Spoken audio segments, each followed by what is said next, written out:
What's up? This is Transformers Beast Wars Reissue Wolfang. Now, I really like the Reissue toy line, although this is like the only reissue I have, just because it brings back the old figures from the toy line.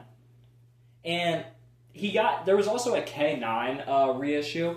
Unfortunately, there was no Max B one. That would have been pretty cool, because it's like a cybernetic dog and all. And let's take a look at Wolfang's box art. This guy was like, he comes with this plastic piece. It was like almost ripped off, implying that someone was either stealing it or it was just, maybe it was innocently just dropped too hard on the ground. It just came open like that. And me pushing it more just made it come off more. I mean, we could just pretend that. And there he is in the corner looking real cool. There's the back. It says that he's an infantry right there. There's his stats. And that's his backstory up there.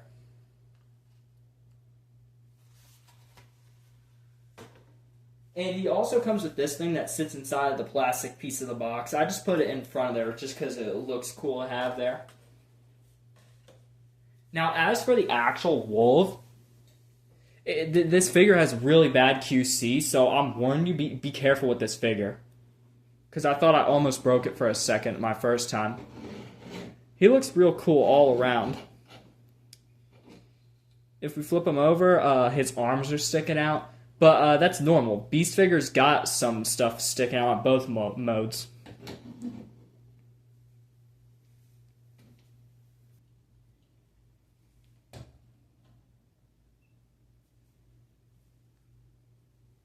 There he is in his robot mode. This looks absolutely amazing. And he looks even better when you get the accessories with him. Like, the QC problems on him in robot mode, you can see very well. Like, right back here, there's a crease right there. And it's also on the other side right there. That's where the tail plugs in. And he also is like, this figure is like just ball joints and hinges mainly. And now I'm starting to see no wonder that there's just a ton of pieces of this guy just said to be floating on eBay everywhere. Because he's just entirely just made of hinges. None of it's like pins or anything crazy. I really like the way that his feet are. It's just the wolf feet on top of the robot mode feet. It looks awesome. It's kind of reminded me of the War for Cybertron Cheetor. Now, as for his accessories, he comes with these two fire and missiles, which can be, you can put them through his back. I don't know why, but you can just do this because, like, a rib cage looking thing, I don't know how. It's not unstable at all. But whatever. That's not the main reason that they're so good, though. The main reason is because of this weapon. And he also comes with another accessory. And when plugging these in, hold on, let me just take this off. You just saw how easy it is to rip off his arm. When plugging these in, it's going to be easy to plug them in, but not easy to really just get them out. Unless, like, you got the arm unattached. So you can just plug in one of these missiles. I'm so glad they give you another. And you can just fire them by pressing down. They don't go that far. Although, I do remember them when I first got them going further than that. Maybe it's the other one. Nah, it's just a gun. So let me attach the gun. And here's his shield. I actually didn't expect it to have silver paint on it. I thought it was just going to be like lazily painted. And with this shield, there is one thing that I warn you. This piece is on a hinge too. Literally everything's on a hinge. Like almost everything. And when I say everything, almost everything. So be careful when transforming this piece, I guess. But that's not the main concern about transforming this piece. The main concern is that when you do flip it around to reveal like his backpack rib riot shield thing, it's that you don't want to push this any further because that's as far as it goes. I saw this happen to someone else, but like, look right there. It's kind of like creased right there. And I don't want to push it any further. Then you can just plug it in. Come on, plug it in. Alright, I'm just going to leave it like that. Oh, The hinge is kind of coming out. All right, that's good.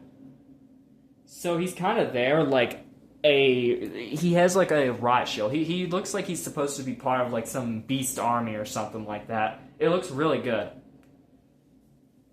And that's why I wanted this figure so much, just because he was a wolf, but he simultaneously was also an officer. And another thing too, this thing up here is his mutant head. It comes down like that. And that looks way better than this, which makes him look more like he's an officer. And let me get the accessories out, because I didn't go over articulation. His articulation is surprisingly amazing. Come on. Alright. So first, as for his head, you can spin around, but be careful. It does a 360, but be careful because... Oh, man. The mutant head likes to come off sometimes.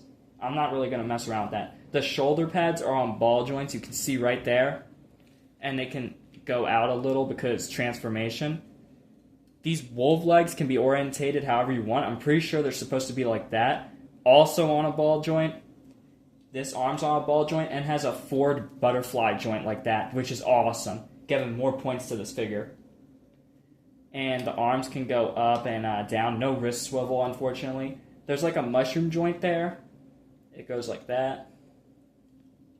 And as for the legs, these skirt pieces that he has on the side can just go out for more articulation. He can do an entire split.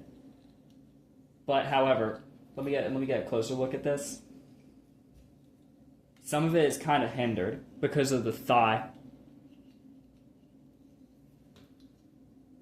But this is a really good figure, and I suggest that you get it, definitely, if you're fine with the QC issue.